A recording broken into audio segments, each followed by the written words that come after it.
నమస్తే. నేను మీ కుప్ప పద్మిని. ఇన్నాళ్ళు మీ సపోర్ట్‌ని నాకందిస్తూ, మీ ప్రేమని నాకందిస్తున్న ప్రతి ఒక్కరికి కృతజ్ఞతలు. ఇప్పుడు చూడబోతున్న ఈ వీడియో కూడా ఖచ్చితంగా మీకు ఉపయోగపడుతుంది. లైక్, షేర్ అండ్ సబ్స్క్రైబ్ చేసి మీ ఇష్టాన్ని అలాగే మీ సపోర్ట్‌ని నాకందించండి. అలాగే ఈ వీడియో పట్ల మీ అభిప్రాయాన్ని కామెంట్ సెక్షన్‌లో కామెంట్ చేసి నాకు తెలియజేయండి. నమస్తే. నమస్కారం. రేపటి విశిష్టతని ఒకసారి చూద్దాం. రేపు 16వ తారీఖు ఆగస్టు నెల 2024వ సంవత్సరం శుక్రవారం. శ్రీ క్రోధి నామ సంవత్సరం దక్షిణాయనం వర్ష ఋతువు. రేపు శ్రావణ మాస శుక్లపక్ష ఏకాదశి తిథి ఉదయం 9:39 వరకు, తదుపరి ద్వాదశి తిథి. మూలా నక్షత్రం మధ్యాహ్నం 12:44 వరకు, తదుపరి పూర్వాషాఢ నక్షత్రం. విష్కుంభ యోగం మధ్యాహ్నం 1:12 వరకు, తదుపరి ప్రీతి యోగం. భద్ర అంటే విష్టికరణం ఉదయం 9:39 వరకు, భవకరణం రాత్రి 8:58 వరకు, తదుపరి బాలవకరణం ఉంటాయి. నక్షత్ర వర్జం పగలు 11:08 నుండి మధ్యాహ్నం 12:44 వరకు, మరలా రాత్రి 9:58 నుండి 11:30 వరకు. అమృతకాలం ఉదయం 6:22 నుండి 7:57 వరకు.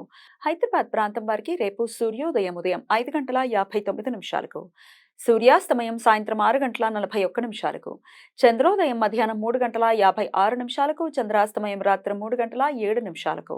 అభిజిత్ ముహూర్తం ఉదయం 11:55 నుండి మధ్యాహ్నం 12:46 వరకు, దుర్ముహూర్తం ఉదయం 8:32 నుండి 9:23 వరకు, మరలా మధ్యాహ్నం 12:46 నుండి 1:36 వరకు.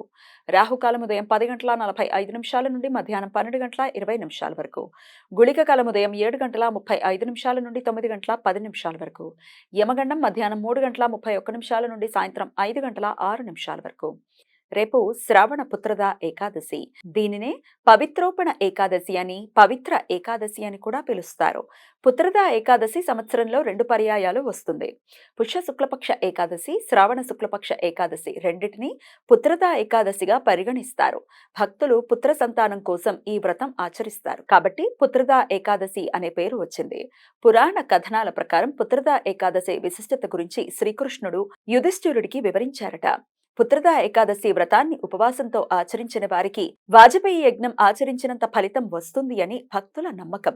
రేపు భక్తులు ఉపవాసముండి విష్ణుమూర్తిని పవిత్రాలతో అంటే దర్భలతో చేసిన యజ్ఞోపవీతం, ఉంగరం వీటిని అలంకరించి షోడశోపచార పూజ చేసి సత్యనారాయణ స్వామి వ్రతం ఆచరించటం కానీ, విష్ణు సహస్రనామ స్తోత్ర పారాయణం కానీ చేయటం వలన పుత్ర సంతానం కలుగుతుంది అని, గత పాపాలు ప్రక్షాళన అవుతాయని నమ్మకం.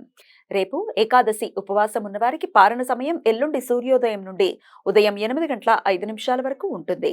చాతుర్మాస్య దీక్షలో భాగంగా ప్రస్తుతం దధి వర్జం జరుగుతున్నది కాబట్టి ఎల్లుండి పారణ భోజనంలో పెరుగు తినరాదు. రేపు వరలక్ష్మి వ్రతం. శ్రావణ మాస శుక్లపక్షంలో వచ్చే ఆఖరి శుక్రవారం రోజు భక్తులు వరలక్ష్మి వ్రతం ఆచరిస్తారు. వివాహిత స్త్రీలు తమ సౌభాగ్యం కోసం రేపు ఉపవాసం ఉండి లక్ష్మీదేవిని పూజిస్తారు.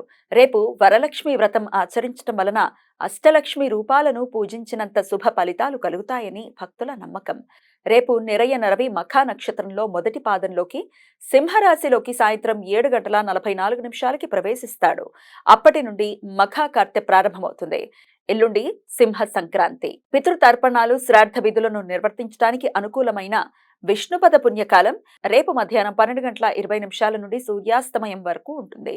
ఈ సమయంలో దాన ధర్మాలు చేయటానికి అనుకూలం. రేపు కృతయుగాంత. సింహ సంక్రమణం రోజు కృతయుగాంతం అయినది అని పురాణ వచనం. వేద బ్రాహ్మణులకు దాన ధర్మాలు చేయటానికి అనుకూలమైన రోజు. రేపు సాయంత్రం 7:44 సింహ సంక్రమణం జరిగినది కాబట్టి ఎల్లుండి నుండి మలయాళీ నూతన సంవత్సరం ప్రారంభమవుతుంది. కానీ కేరళలో కొంతమంది విషుకని రోజు ఈ ఉగాదిని జరుపుకుంటారు. తమిళ సాంప్రదాయం ప్రకారం ఎల్లుండి నుండి ఆవణి మాసం ప్రారంభమవుతుంది.